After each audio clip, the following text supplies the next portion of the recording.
All right, welcome into the Pharmacist and the Photog Games, Grooves, and Grub. I am the pharmacist Dion Spencer alongside the Photog Steve Moss.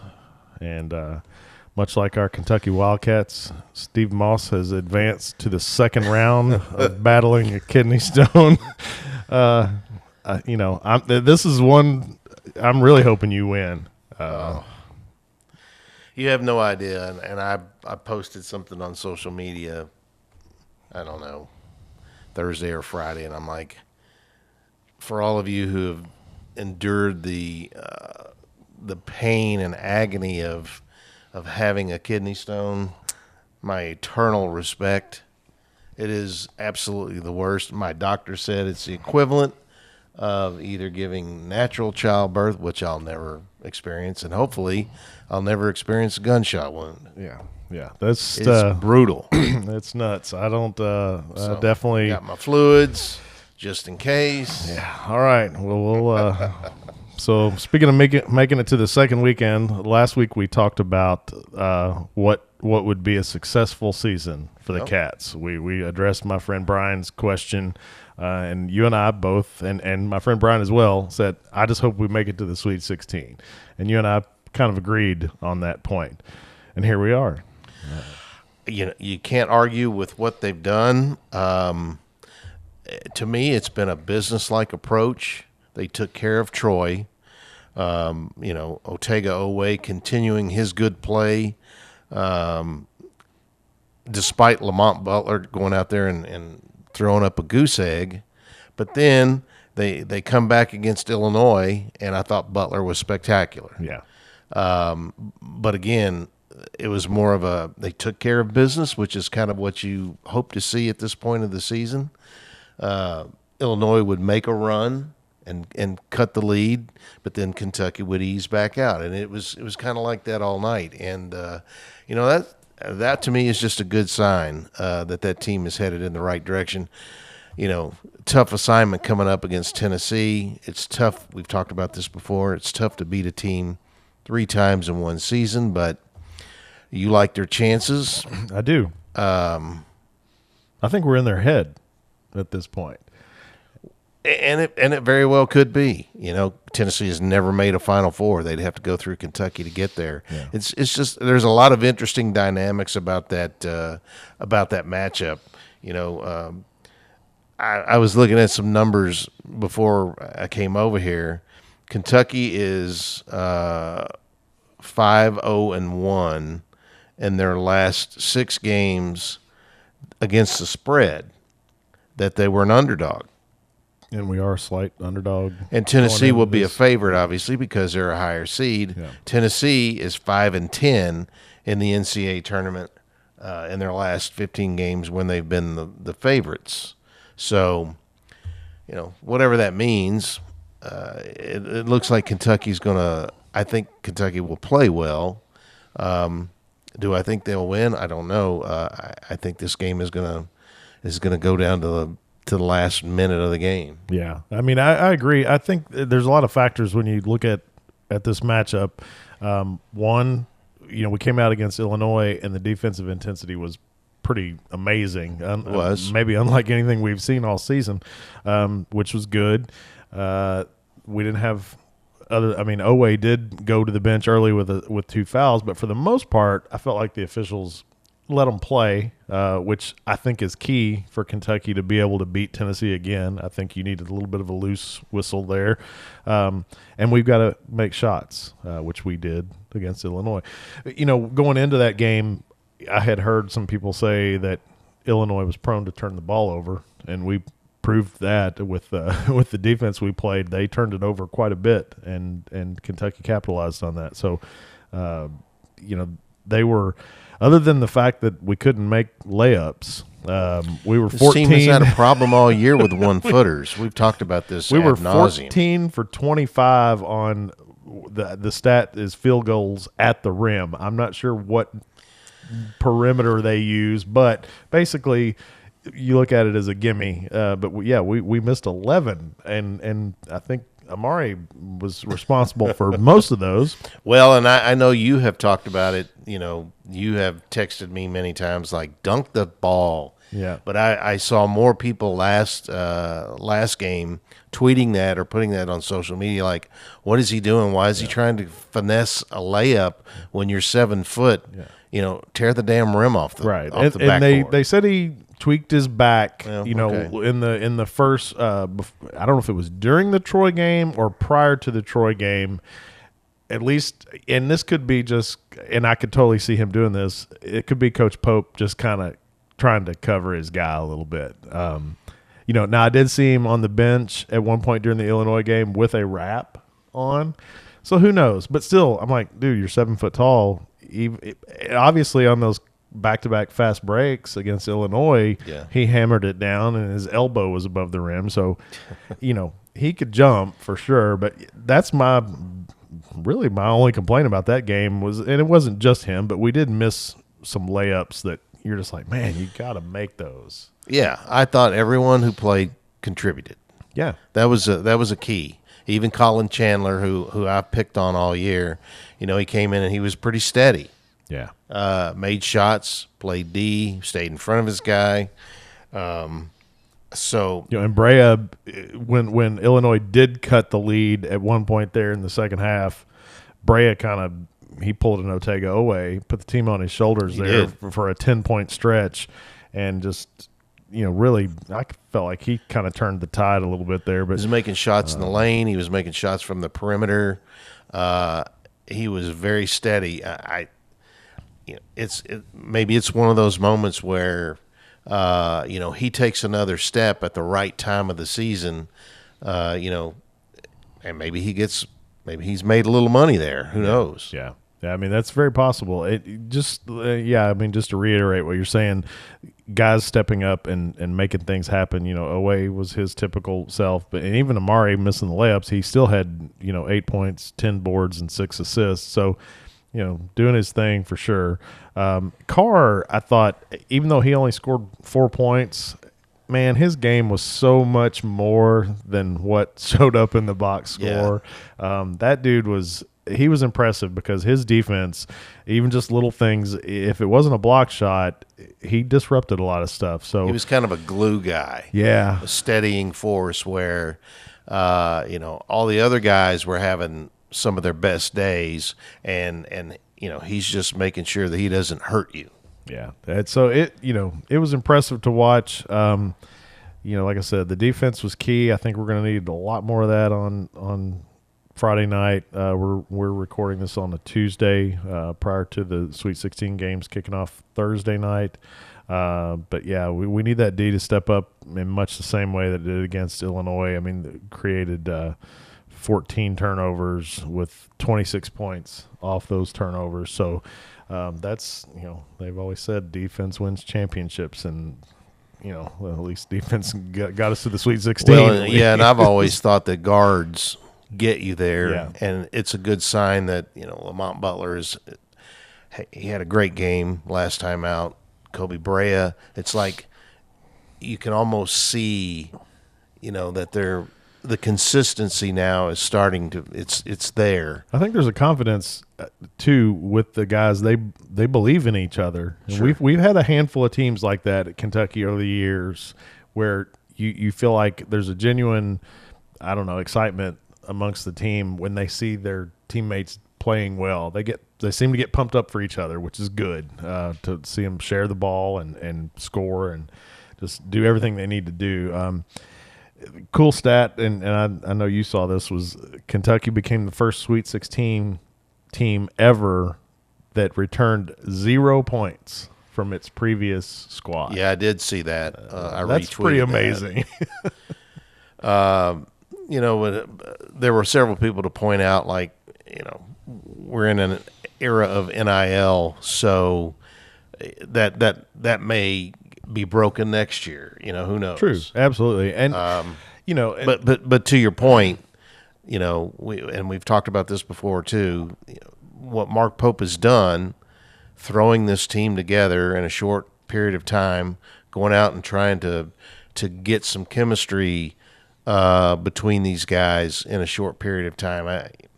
He did a remarkable job, and we said it last week. If they got to the first weekend or the second weekend of the NCAA tournament, I consider that a success. I think the other thing is the fact that he got all these guys to buy in. He dealt with injuries, and these dudes seem to really like playing with each other. Yeah, so absolutely. I think by all accounts, Kentucky's had a heck of a year. Yeah, absolutely agreed. I mean, and he's going to get paid too. Yeah. I mean, obviously, at this point, I'm happy. I'm happy with where we are now. That said, I don't want it to end against Tennessee. Right. I'd be much more content if we lose the following weekend to either Houston or Purdue. Can't lose to Tennessee. That's for a school that's never made a Final Four. You don't want that on their resume, right? No, I mean, I'm so tired of seeing social media posts about Tennessee fans saying, well, why aren't we mentioned in the same breath as the Blue Bloods? And we're like, come on, because you're not a Blue Blood. You got to. Let's start with one Final Four, and I mean, right. We're not going to anoint you a Blue Blood just because you're a 3 seed. Yeah, that's just absurd. So yeah, I mean, Tennessee ranks pretty high on my my axis of evil as far as teams that I despise. I mean, I honestly have fewer problems with Duke than I do with Tennessee. I mean, for me, it's obviously it's Louisville, and then it's probably Tennessee behind Louisville. Right. Then you start. It used to be Indiana, but they're not relevant anymore. So they're really not. No, they haven't. I mean, you hang a banner for beating us on a last-second shot. How many years ago? I don't know. Is there a banner hanging because of that? Well, they made T-shirts about it, I think, for sure. But anyway. Well, and I mentioned that Pope was going to get paid. He's got a clause in his contract that says if they make the Sweet 16, his contract automatically renews one more year. Plus, he gets a $50,000 buyout, a $50,000 bonus. So he's going to get roughly guaranteed at least $4.7 million out of this deal thanks for making it to two ball games. Yeah, I mean, that $50,000 bonus will cover the ice cream and the gas money. Oh yeah, who does that? It's just nuts. Mark Pope earlier this season promised to buy everyone who stayed after a game at Rupp, who stayed to listen to the post-game coaches show there in the arena, that go get in line and I'll buy you some ice cream. Well, to encourage people to go to these NCAA tournament games, he said, I'll pay your gas. Yeah, and I saw some social media posts where they actually followed up on that with at least some fans. There were exchanges where they were like, just show us that you have the tickets, and then they reimburse those fans for, I guess, government-based mileage rates or whatever. But, pretty awesome. I mean, Pope gets it. He does. What Kentucky – I mean, we are nuts. Kentucky fans are insane, which is no more evident than by the fact that – they got Amari Williams, who is from Great Britain, if you haven't heard him talk or paid attention. And one of his go-to breakfast cereals growing up is a cereal called Weetabix. Yep. Which looks like I don't even know, man. It looks like a Brillo pad. Yeah, I mean, it just does not look good in any way, shape, or form. If you don't know what that is, it's steel wool. Yeah, but they got him some of it before one of the games this weekend, and then I thought it was the Illinois game. Kentucky fans took that cereal to the number one selling cereal on Amazon. Yep. They tripled their daily sales of Weetabix. I mean, and I was even thinking about going to an import store earlier today to try to find a box just to have here. And I forgot to do that. Yeah, we need to get a box and then I mean, you need to swing some connections and get it autographed for us, and we can, I'll shadow box some Weetabix down here in the pharmacy. Box of that on cereal. we can put it up. But anyway, yeah, it's a very cool little side story. There's a lot of fun things going on with this team, and it was like last year Kentucky fans bought a billboard for Big Z to get Big Z. And I'm hearing, I saw someone post today that he wants to start a GoFundMe to raise money to buy a billboard for Jackson Robinson, since he's not getting to play because of a wrist injury. So Kentucky fans will go to literally the end of the earth. Yeah, as a player, if you come to Kentucky and it doesn't take a lot to endear yourself to Kentucky fans, and if you do, you can make a pretty decent living, I think, along the way, because you have been, proud to wear Kentucky across your chest. That's why a lot of these players stay here or come back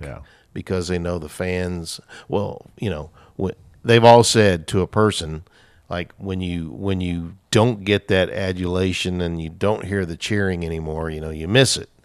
So a lot of them migrate back. For that reason. And we were Willie talking Cauley-Stein about. And Willie especially the basketball tournament. He loved it. Yeah, and we were talking just a little bit before we started about guys that, and I said I'm excited about what like junior year Colin Chandler looks like, because I don't see Colin having money just thrown at him by a bigger, there aren't many bigger programs than Kentucky, and the ones that are bigger than Kentucky and might have the money, they're not going to throw it at Colin Chandler. Right. And Otega Owe has one more year of eligibility remaining. He's been, for the most part, the man, and he's going to get paid. These guys will always have a special place in the hearts of Kentucky fans, that's for sure, because like I've said many, many times, I thought this season was shaping up to be just an absolute disaster. And this has been one of the most fun seasons in my 45 years of watching Kentucky basketball. It's just been that good. So, I don't know. I mean, NIL, it's got its good and its bad, but hopefully the good will keep some of our players here, and hopefully then it will also lure some good players into Kentucky, which it's a whole nother debate about the fact that the portal opened before the tournament ended, which I didn't realize that was going to happen, and it's wrong. It's 100% wrong to have the portal open. Yeah, not only that, but you've got coaches moving too. Yeah. I mean, we saw, McNeese State lost their coach before the tournament even began. Yeah. And he coaches in the tournament. Yeah. It's something has to be done. I saw something today, a business writer looking at the business of basketball, saying that already there are kids in the 2025 class who are wanting $2 to $3 million guarantees to come play. And, at some point, somebody's got to get a handle on this. Yeah, I mean, the portal opened yesterday, Monday. I don't know what time, in the morning, I'm assuming. But it's been open for a little over 24 hours. I guess you might as well say close to 48 hours at this point. And I read today that there are already 700 players in the portal. And then we're not done. There are guys who are in this Sweet 16 that at least are saying, I'm going to wait and see what happens. Yeah, they're auditioning now. Yeah, they're going to, somebody who goes on a just absolute tear over the next 2 weeks could make himself several $1 million. And if Kentucky wants to pay some of those guys, I'm all for it. Let's bring them on in. And I think Pope can, take a little bit of what he did this year, the young guys, the experienced guys, and put them together and see what we get. So anyway, one little question we posed to each other was, do you think there are any surprises? There's not a Cinderella this year in the Sweet 16. No. I mean, you could say like a BYU, but that would be a stretch. Right. The thing is, all the power conferences are represented. Right.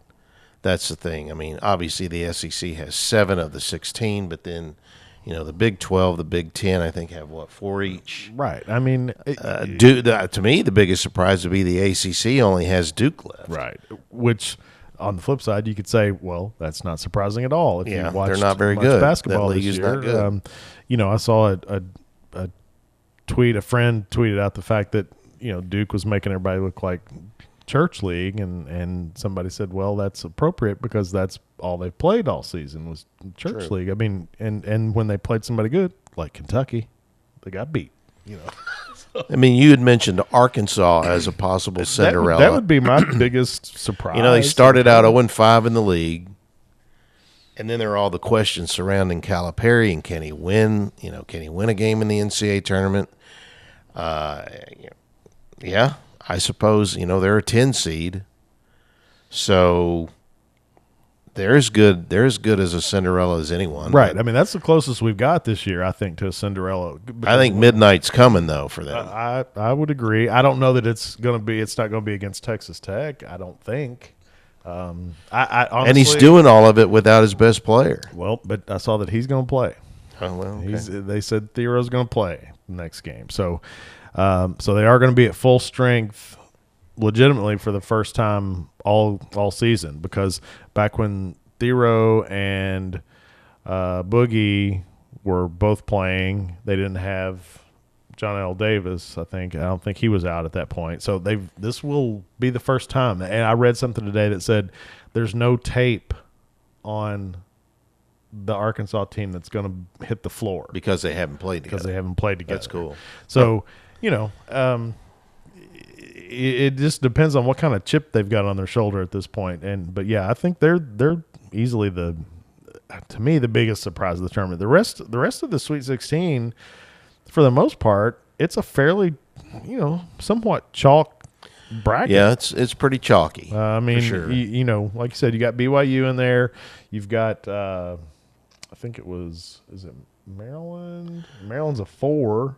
Ole Miss was a little bit of a surprise to me because, like I've said before, SEC teams just historically have underperformed in the NCAA tournament. So the fact that Ole Miss, who's not overly familiar, but yeah, they've got a good coach, and the SEC is only going to get tougher now that Sean Miller has been hired at Texas.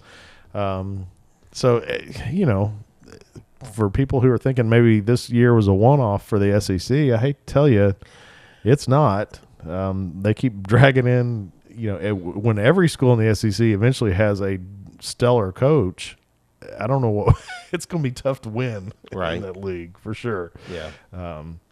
But I can't really, looking at the Sweet 16, I can't really say that I can argue for like a reseeding, or I feel like the committee, for the most part, they got it right. I mean, the fact that Arkansas came in as a 10,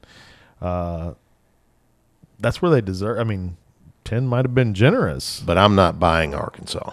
Yeah, no, I'm not buying Arkansas. No. I'm not buying Auburn either. Yeah, that one's tough. I mean, I can't. If I had to look at that bracket, man, Tom Izzo and Michigan State, you just can't count out Izzo. That dude. They grind it out, and they're going to be playing Ole Miss. Yeah, I could see them just grinding it. It's a half-court game, and I could see Sparty moving on. Yeah, absolutely. And I'm hoping. Like I said, I don't know enough about Texas Tech to know what they can throw at Arkansas. So I'm counting my chickens that if they end up meeting Florida, that Florida does what Florida should do. And takes them out. But on the other side, BYU and Bama, that was an interesting matchup. It is. Bama wants to go, and BYU wants to play slow, and the matchups are good. They're interesting. Yeah. Oddly enough, this is the first time that UK and Tennessee have ever met in the NCAA tournament. So, with that many SEC teams in the tournament, it's it had to happen this year that we're going to have some matchups against one another. So we have the potential for we actually have the potential for 3 out of the 4 regions having head to head, having some head to head matchups with SEC teams. So pretty awesome to see what's going on in the SEC this year. The latest Kim Pom has Duke now as its number 1 team. Houston, the best defensive team in the country. Duke, the number one offensive efficiency team in the country. Florida, number 2. Auburn, number 3. Tennessee, the 3rd best defensive team in the country. So they've got Kentucky ranked 15 out of 16. Defensively? No. Just in general. They're ranked overall. 15th overall. I was going to say, because for like the last month and a half, Kentucky's gone on this little mini run, and they've got been them ranked 45th defensively. Wow, that seems low. I don't know what statistics I was reading or what the qualifications were, but I saw something that from a certain period of like 4 to 5 weeks ago, Kentucky's been like the 11th best team defensively in the country. Of course, I guess they got to average that out based over the on whole season. Yeah, because we did throw up some stinkers early and gave up a lot of points to teams that we shouldn't have. But no, this I've seen a lot of things in the last few days about saying that the fact that there was no real Cinderella, that college basketball as we know it is dead, and I disagree. I just feel like this year that the committee, for the most part, other than letting North Carolina in, I feel like they did a pretty good job of seeding, which is bearing itself out in this Sweet 16. I don't have a whole lot of complaints. I mean, teams that you aren't used to seeing at this point are in there. I mean, granted, we don't have a San Diego State like we did a few years ago, but right. That doesn't happen very often anyway. So I think overall, they're eventually going to have to rein in the NIL, but for now, we just got to go with it and try to do what we can with it and make it work to our benefit. But let me get your take on Pitino and Calipari. That was disappointing for me. You wanted Rick to win. I wanted Rick to win. I did. And not only that, but just St. John's had such a good season. They just they came in and, they couldn't buy a basket. I mean, God, they got up like 80 attempts in that game. Yeah. And it's one of the reasons he benched his best player. Yeah. They just, they shot less than 30% in that game. And they were kind of doing like Kentucky has done some. They were missing layups. They were missing really makeable shots. And kudos to Arkansas. They came out and they did what they needed to do, and they didn't wilt at the end. I kept waiting for the final 3-4 minutes of a Cal team not being able to inbound the ball or run a play, and they capitalized. I will say that I don't necessarily think it was so much Arkansas doing all the right things as it was St. John's just not doing any of the right things. Well, and I was a little disappointed with Rick that he continued to allow those guys to throw up threes. Yeah. To your point, they weren't making shots, so you have to start driving the ball. But he benches his best player, which I get it. I mean, I understand the guys had a bad game, but he's your best player. You need to Lewis go down. Jr. You need to go down fighting with him on the floor, because 3 of 17 from the floor is what he finished. So I feel like that was questionable, and but they have to live with it ultimately. Cal now becomes only the second coach to take 4 schools to the Sweet 16. That's kind of hard to believe. I mean, Eddie Sutton is the other guy, which is ironic because they both have Arkansas and Kentucky in their resume. I was quite surprised that St. John's moment was too big for him, I guess. Yeah, it was. And this is a school that won the Big East and finished 18-2 in the Big East. And Arkansas, we talked about it, started out 0-5 in the SEC, and it's like, dang, is Cal going to win a game? But now he's got the last laugh. He beats Kentucky in Lexington, and he beats Rick Pitino when it matters most in the NCAA tournament. Yeah. So, I mean, what we can hope for is a couple of upsets along the way. Arkansas continues to play well, and then we get an Arkansas-Kentucky matchup in the final game, and we get revenge. That would draw a big TV audience. But that would be. I did see. Speaking of TV audiences, I saw that. You probably have the more correct numbers than me. Go ahead with that. This year's tournament so far is at a 32-year high, averaging 9.4 million viewers a game. So that's the highest since 1993. And I think, you could probably say, with a chalky bracket and with NIL and more players staying in school longer, that's probably a result, is that you've got more eyeballs on the TV. Well, did you see the number about the Kentucky game? Oh, that it was the highest rated? Yeah, the Kentucky-Illinois game has been the most watched. I don't know if I think it's either – I don't know what the numbers are, how they use them, but basically it's been, if not the most watched game, one of the top 2 or 3 most watched games of this tournament. Yeah, I figured. It was the Kentucky-Illinois game. Especially with Illinois and, people in Chicago and Midwest. So, anyway, we'll see what happens Friday night, roughly around 7:30-ish, Kentucky against Tennessee. See if we can keep this magical little ride running. 7:39 on TBS. Yeah. I'm so glad it wasn't that, because initially they were reporting that we were going to be the late game. Yeah, I saw that too, and I'm like, really? I was like, man, come on, but thankfully they switched that around and we got the early game. And you get Andrew Catalan, Steve Lapis, and Evan Washburn, your sidelines guy. They didn't bother me too much. They were pretty solid. Yeah, I mean, we've gone back and Can't forth on get this. Bill Raftery every night. I don't. I've made no bones about the fact that over the last 3 years, I can count on one hand the number of games I've watched where I've had the volume up on the television. I usually have the volume muted. I'm listening to music.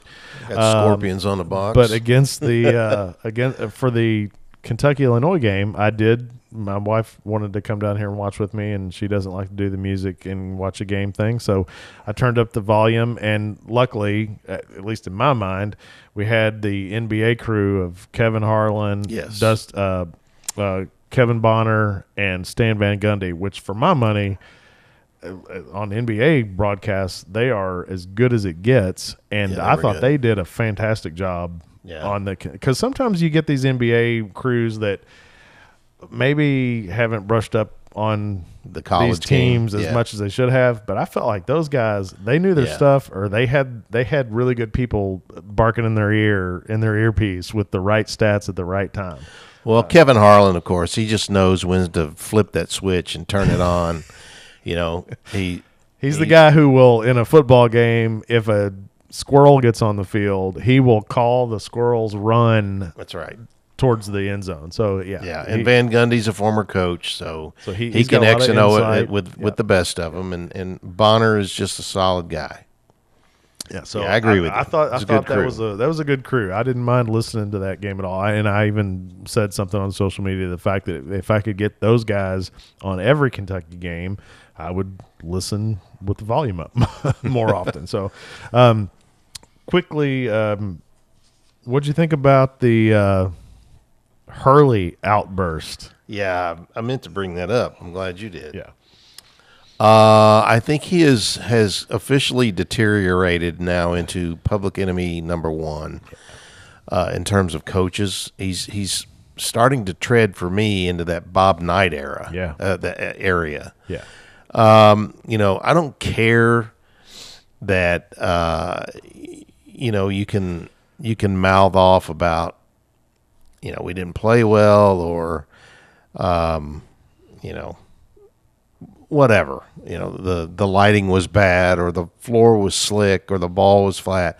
But then you start broaching the officiating, and then you say, don't let them F you like they did us. Yeah. Knowing that everybody within earshot can hear you. Right. And this comes on the heels of him, saying, don't talk to me like that because I'm the best coach in the business. Yeah. Yeah. I mean, it's becoming like he's becoming a real jerk. Yeah. And then based on what's coming out in the media, apparently then his sports information director at UConn Doubled down and tried to come, I guess, to his defense, and in the process threatened the reporter who videoed that and said, well, that was a private moment. You shouldn't have videoed that. There shouldn't have been any cameras there. Dude, there are cameras everywhere. Yeah, you can't be – there's a difference between passion and being an a-hole. I can tell you from having been in those situations where you want to get the team coming through the breezeway, coming off the floor, going out to the floor, and you're standing in the breezeway, whether you have a camera or you have a phone camera. There are dozens of people who probably were in the vicinity. If they didn't have a phone camera up, they got them somewhere else. But yes, to your point, there are a lot of people in those situations. He knew what he was doing. Right. He knew what he was doing. He got caught. He realized, oh, crap, Yeah. I've screwed up here. And then his sports information guy doubles down and says, do not post that or I will have your rear end. Yeah, he said, I'll ruin your career. Right. Is what that's the quote. That is pretty low class. Yeah, I mean, and at this point, UConn has never lost a basketball game because they didn't perform well. That's my take home from this, because when somebody else has screwed it up at the beginning of the season, when they went out and absolutely got their butts handed to them in Hawaii, he immediately started. He just started in on the fact that it was just a terrible setup and that blah blah blah, and I'm just like, dude, let's just face it, people have caught up to you this season, and I mean, I'll be the first to admit when Kentucky had to start looking for a new coach, and everybody said target number one is going to be Hurley, and I thought, great, he's won back-to-back championships. Yes, that's who we want. But man, did we dodge a bullet with that. Well, I had also heard, though, in between him telling Kentucky no and everybody wringing their hands like, who are we going to get, that Hurley comes with baggage. Yeah. That his wife is like that she doesn't want to leave the city. It was, we had all heard the rumors when Rick Pitino was here that his wife Joanne didn't like Kentucky, didn't like Lexington because it was backwards, and she's a big city woman, and that's all well and good. Hurley wouldn't have played well here, and in hindsight, you're right. It's a good thing that he told us no, because I just couldn't see he and Mitch Barnhart existing or coexisting in a situation where Mitch previously with Calipari, they didn't talk. Right. It would have been brutal. Yeah, and it would have run Mitch out of his office. Yeah, I mean, and you look at the fact that Hurley said no to Kentucky, and then he said no to the Lakers over the summer. He said no. He could have been coaching LeBron and Luka, and he said no to the Lakers. And so I was laughing because in his official post-game press conference, he cried. And I called it. I commented to someone. I said he's going to cry and crocodile tears, and I said in reality those may have been real tears because he may have been crying about how much money he left on the table at both UK and in LA. Good. Could be. But yeah, I'm very thankful that that's not our guy. Look, ain't nobody out there sad about it. Yeah, nobody's sad about him losing. Yeah, except him. Yeah, I thought it's not the first time it's happened this year. That's the thing. Yeah, I mean, he's lost his mind. It's a continual thing with him. There's something about a sore loser. Right. You compare and contrast a guy like Mark Pope to a guy like Dan Hurley, and there is no comparison. Right. Pope accepts responsibility. When the Cats have lost this year, games they shouldn't have lost, he said that's on me. A spoiled little brat. Yeah. Coaching UConn. Absolutely. Absolutely. And you know what? They're going home. Yeah. Peace out. Yeah. Awesome. Now, if we can just get rid of Arkansas and Duke, I'll be happy.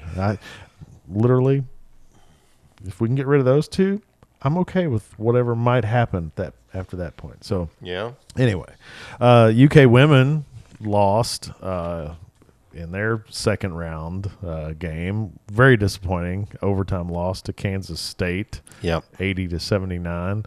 I watched a good part of that game. Georgia Amoore, who's been the star all season, she struggled a little bit. And it was 7 for 23 from the field, and I think 3 of her made buckets came in the overtime. So, lesson to Rick Pitino, maybe even though your star's having a bad day, leave them in there. They might give you a shot. But the Cats just the ladies just got out-rebounded. Actually, they out-rebounded Kansas State, but they had more turnovers, and they also gave up 6 more three-pointers than they made, which was the big thing. They just made no adjustment in the second half to stop the three. So Kenny Brooks' It was a good year. It was a good year. Good year for when you it- look at Kentucky women's basketball historically. Good year, especially for a first-year coach. Much like Mark Pope. they're traveling down parallel roads where you got to throw together a team in a short amount of time, and Kenny Brooks is respected and well liked, so he's able to attract a couple of really, really top-notch players. Georgia Amoore being one. The good news is he's got most of those girls coming back. Yeah. Starting Except with for Claire the ones that Strack. have entered the portal today. Well, and Silva played a handful of minutes here and there. I don't know that she fits into what he's trying to get done. And the other player, no disrespect, but I don't remember the Know her name. name. Right. And So- so my thought on that today is like, you hate to lose. There aren't a lot of 6'7" centers out there in women's basketball.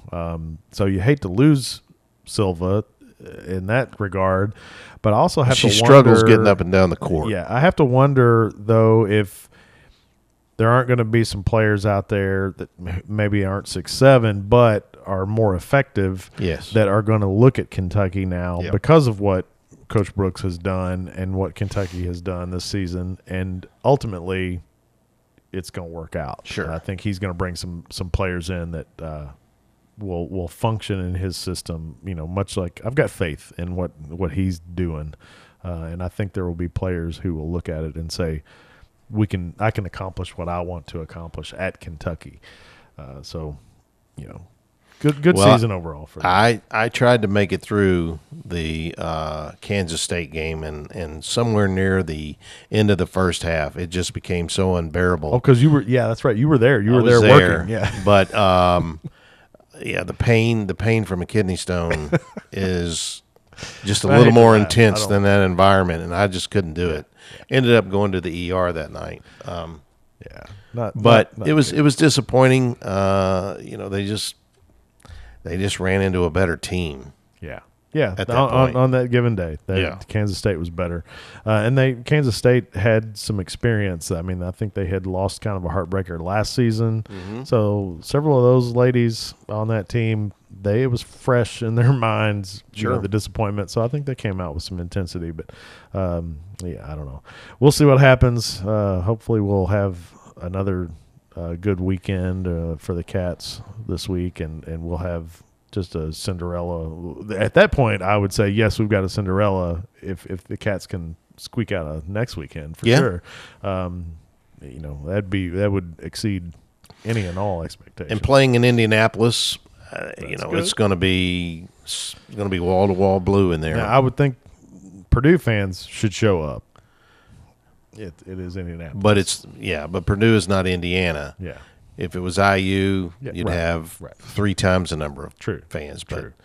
But But, it'll be a good atmosphere for Kentucky for sure. What else? Anything else sports wise? The only other thing that I don't think we mentioned. Did we mention last week about George Forman passing away? Or that happened? I don't think that had happened.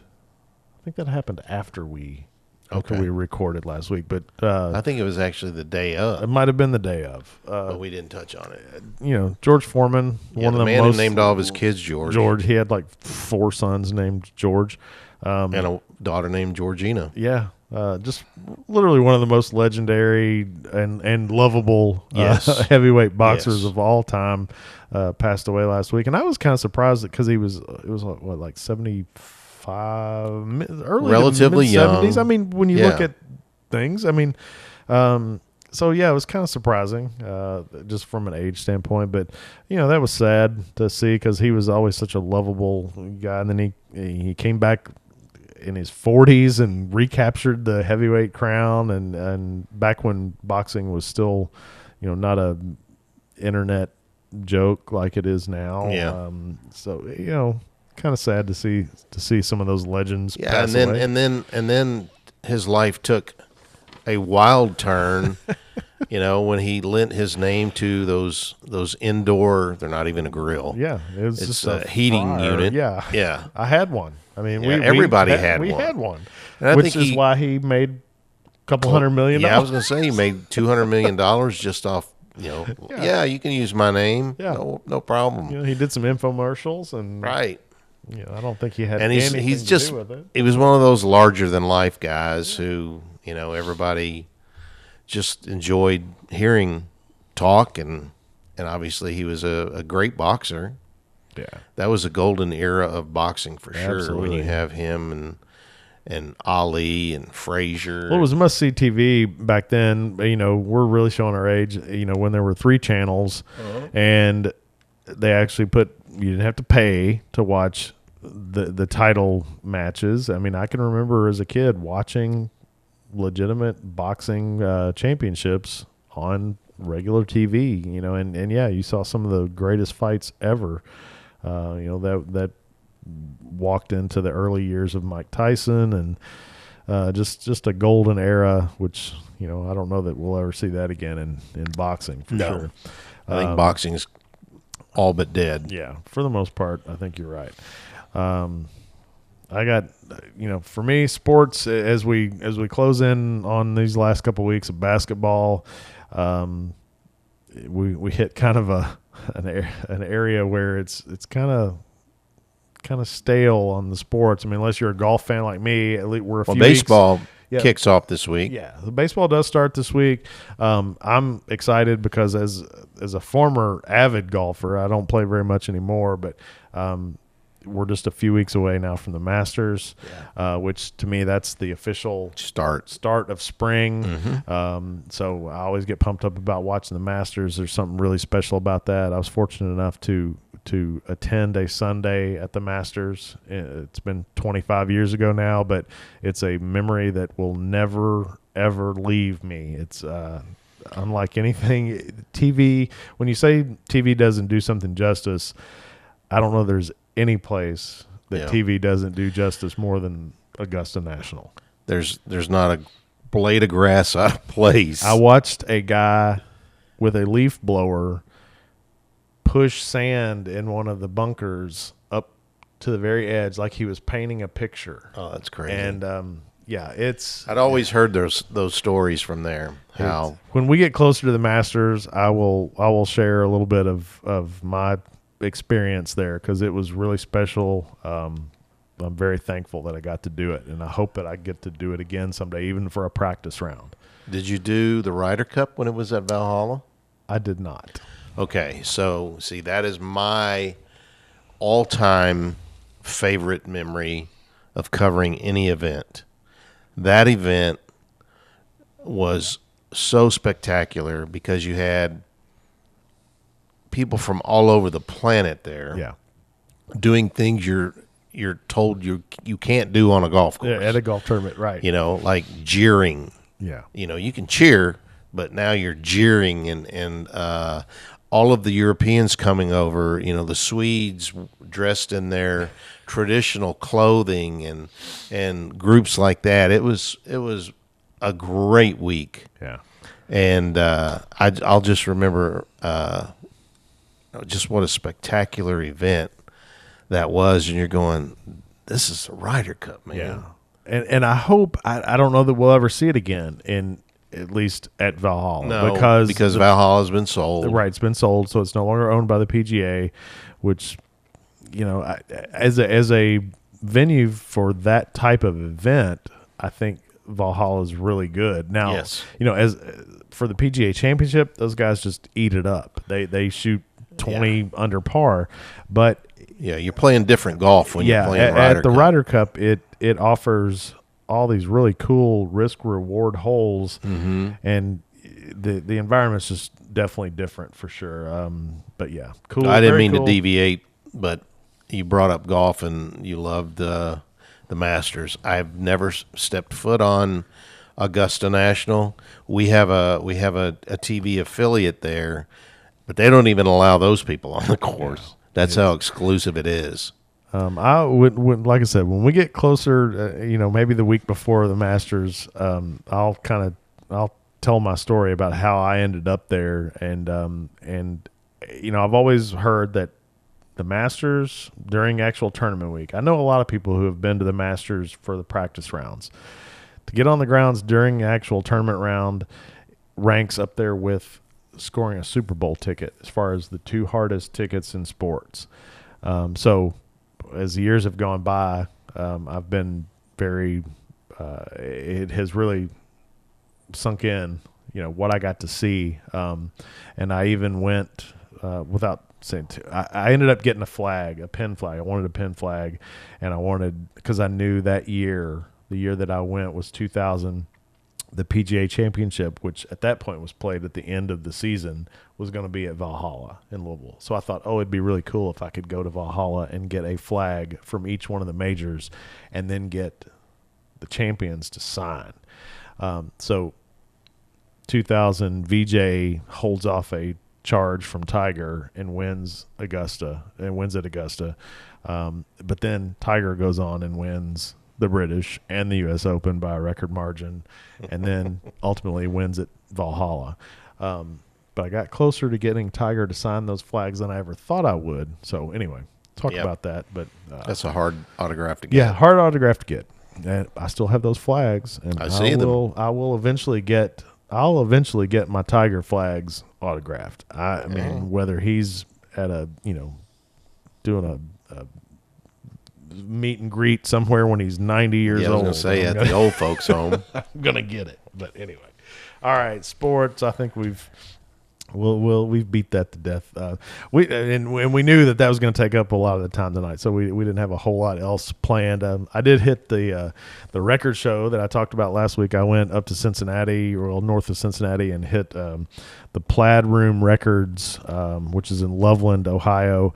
I went to their warehouse sale, which I guess they end up with a lot of stuff when you're a record store and you buy collections. The good stuff you put in your store and you sell, and you end up with a lot of garbage. And they've got this big warehouse, and it's nothing but a warehouse. I mean, there's no heat. I texted Dion saying, "Hey, if they have this or this, let me know." And he's like, "They don't have anything you like." No, there was a lot of. I mean, I looked through. I would guess over the course of about 4 to 5 hours, I probably flipped through probably 20 or 30,000 records, maybe more, and I didn't get to all of them. Wow. They claim that they've got over 100,000 in that warehouse, which I believe, because they probably had close to that just in the little 45s. I can smell it now. Oh yeah, it was just musty, and it was your grandma's basement. That's right, for sure. But this warehouse has no heat, which I found that out the last time I went back in the fall, and so this time I was a little more prepared. I had enough clothes on and everything, but I found some pretty cool stuff. I went through there and I picked up about 25 titles, but I only spent maybe $70. So, and I've listened to more than half of them at this point, and the quality has been. I've been really surprised because we're talking about everything in that warehouse sale is either $1 or $3. $3 ones are the nice ones, Oh, okay. But even some of those, I pulled out and looked at them. I thought, man, this may sound like garbage because it looks like it's kind of rough. And everything I've played so far has been really solid. So you can't complain. I'll probably do it again especially when it's a little bit warmer out. It would be a little nicer to stick around in there for a while, but. Yeah, so I picked up some good stuff. When Steve got here tonight, I was listening to one that I picked up at Pops over in Lexington. I was listening to the new Jason Isbell solo album, Foxes in the Snow, I think is the actual title. That's it. And it's very good. And like I was telling Steve, with Isbell stuff, you've got to listen to the lyrics, and you got to listen to it multiple times to really soak it all in and get the story and the picture he's painting. So listened to it a couple times. Still need a few more to kind of take that all in. Last week, I made it out a couple times. Of course, you didn't go anywhere last week. Dude, yes, I did. I went to the ER twice. How's the food? They don't have good food. No food at the ER?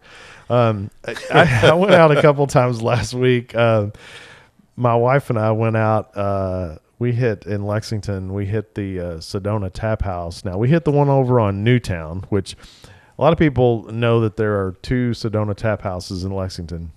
There's one on Newtown. There's one over on Harrodsburg in the Palomar Center. They are not owned by the same people.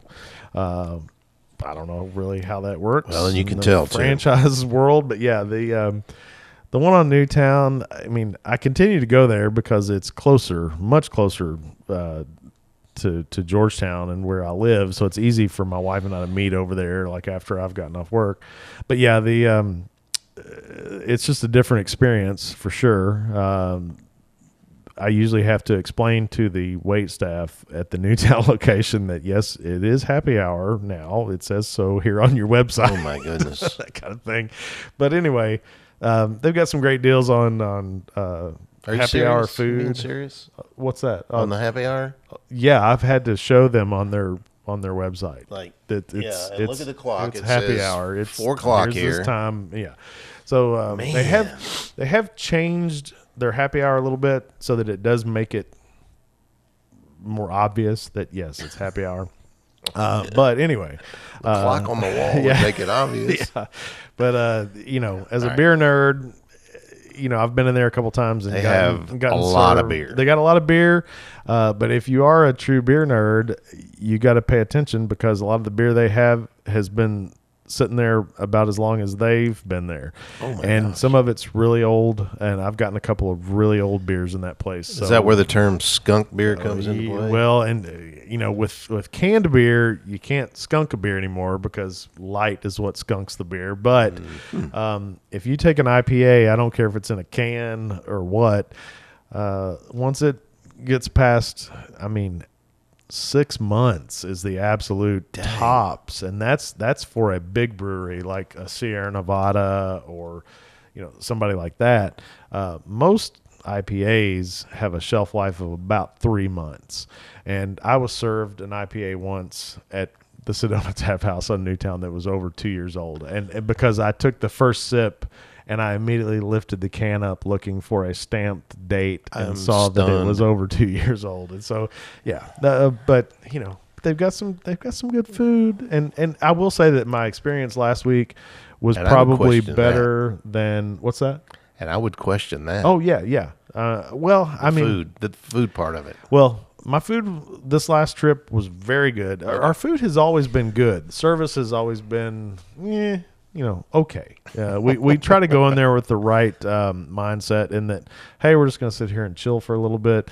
They do have $4 sangria, which my wife enjoys, and it's actually pretty tasty. So, you get enough $4 sangria, and you don't really care if it takes a little bit longer to get your food. But my food's always been pretty solid there. The service isn't always great, but I had a really nice seared ahi tuna. And they've got some good fries, so they do have good fries. Their truffle fries are pretty awesome. And I stuck with the draft list this go around, and they had some Country Boy, one of their hazy New England IPAs called Witness the Citrus. So I had a couple of those on the happy hour menu, so that was nice. And then for the first UK game last Friday night, I guess it was, against Troy, we did the first half out at the Country Boy Tap Room here in Georgetown. And shared some of their pulled pork nachos, which was pretty solid, but good stuff all around. Country Boy Kitchen in Georgetown is sneaky good. Yeah, they've got some good stuff. Yeah. It's bar food, but they've got some things on there, especially when they throw in some of their specials. Their burgers, their special burgers that Big Steve does over there are, he comes up with some smoked meat options to throw on those burgers that pretty impressive. So if you're in the Georgetown, Lexington area, or anywhere really within a reasonable drive of Georgetown, and you've not been to the Country Boy Tap Room, I would certainly say come on over and check it out, because it's always a good time, especially when there's a game going on. Place was packed. Yeah. Energy was good, and that's kind of what I wanted, because, I mean, let's face it, our last several years in the NCAA tournament haven't gone the way we wanted, and the anxiety was high. It was nice to be in an atmosphere where there were people who were going through the same thing that we were. Detox. Yeah, so if nothing else, I mean, I think Pope has helped us get over a little bit of our PTSD that we've had with the NCAA tournament. But you mean that Arkansas fans are enjoying now? Right. So we'll see what happens this next week. But I'm going to be parked here Friday night. Probably have some friends over, and we'll watch this game. I am going to crack open. It was kind of funny because I had a friend who brought me some Wisconsin beer right before the game the other night on Sunday. It's Wisconsin beer. Cats were playing in Wisconsin, and to me that was an omen. So I saved the rest of the 6-pack. I had one during that game, so I feel like if nothing else, that beer is going to take Kentucky to the national championship. Okay. So that's what I'm going to do. I'm going to save one for each game, and then I'll have one or two left over the night that we win it all, and I can just drink them all. So and then you get to start the stadium seating. Yeah, no kidding. I thought there was some thought. I'm off tomorrow, and I was like, man, am I going to have to throw together something to build my stadium seating for Friday night? We'll see. I don't know if I'm going to do that or not. But we're drinking right now. We're enjoying from West 6th over in Lexington. We are drinking their Kentucky Coffee Bourbon Barrel Aged Imperial Stout with coffee and vanilla. This is a beer they've done a couple different times. I'm a big fan of it. It's these days with barrel-aged imperial stouts, I feel like the goal for some breweries is just to put as much stuff in there as they can. They get thick and heavy. This one is a little bit more classic, old school imperial stout. It's not so heavy. The body's not so thick on it that you just feel like you can't drink a lot of it. But, man, it smells like a cup of fresh brewed coffee. It's very, very good. Yeah, it's and I shouldn't be drinking it because we're going to get some rest from this kidney stone tonight, whether he likes it or not, because this one is it's 12%, so it's a big boy. He doesn't drink much, so I purposely pour him smaller pours. But yeah, this one's awesome. It's got, tons of vanilla flavor, lots of coffee, just kind of creamy. Their goal was like an Irish coffee, and I think they put this out every year around St. Patrick's Day. And I've actually been sitting on this bottle, obviously, for a couple weeks now. But, not 2 years. Good stuff. No, not 2 years. But yeah, this one's really good, and I do enjoy it. They're always making good stuff. I'll probably try to get out this week and pick up couple new things maybe from some of the other local breweries, so that I'll have something different to talk about next week. They're doing some great stuff over at the Burl Brew on Manchester, so we may try to feature them this week. But I will say that West 6th, every year they've been open. They've done a homebrew competition in Lexington, and what they do is they take the winner at the end, and they scale up that batch, and they brew that beer and sell it in their tap room. Wow. And I've been fortunate enough. West 6 has been over there for 11, 12 years, something like that, and they've done it almost every year, and pretty much every year, but maybe one, I have gotten to help judge that competition, and we're gonna do the judging tentatively this year on Derby Day, which will be the first Saturday in May. So hopefully we'll get something fun to taste, in a couple months that is derived from a local home brewer. So that's very cool. Anyway, all right. Well, my urologist did say, if I were you, I'd pound a couple of beers. I'm like, yeah, but these don't let me. Well, so here you go. I mean, as a pharmacist, I would Charles tell you Ray, it's this is for you. It's not so much. It's more about knowing how to combine drugs and alcohol. He really is a pharmacist. So, He really is. I had to call him last night to get some advice on. All right, I've got Percocet. I've got the good stuff here, Toradol, yeah. and it's not taking the edge off the pain. Can I throw some Tylenol in there? So he's like, he's doing all the math for me. Yeah. So it was much appreciated. Yeah, but and then ultimately, he really is. But ultimately, I did say, I'm being 100% honest with you at this point.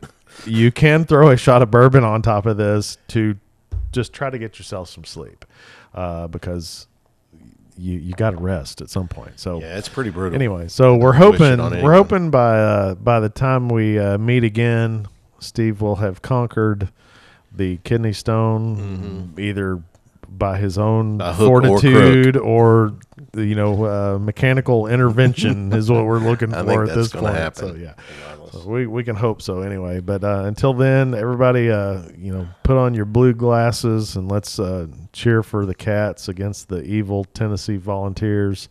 In the words of Kaywood Ledford, God bless you and go kick Tennessee's ass. That was my video. I loved it. I loved it. I'm glad you reposted that because it's one of my favorite videos of all time. Which I think that particular pep talk that Kaywood gave, they actually lost that game, but the sentiment is still the same. The greatest radio voice of all time. He did not like that it was broadcast because he didn't want anybody to know that he cussed. Yeah, and one of the greatest radio voice of all time, without peer. So, but the sentiment definitely hits home for this week. So until next week, get out there and watch those NCAA games. Go kick Tennessee's ass. Listen to some music and eat some good food and drink some good beer. And we'll see you next time.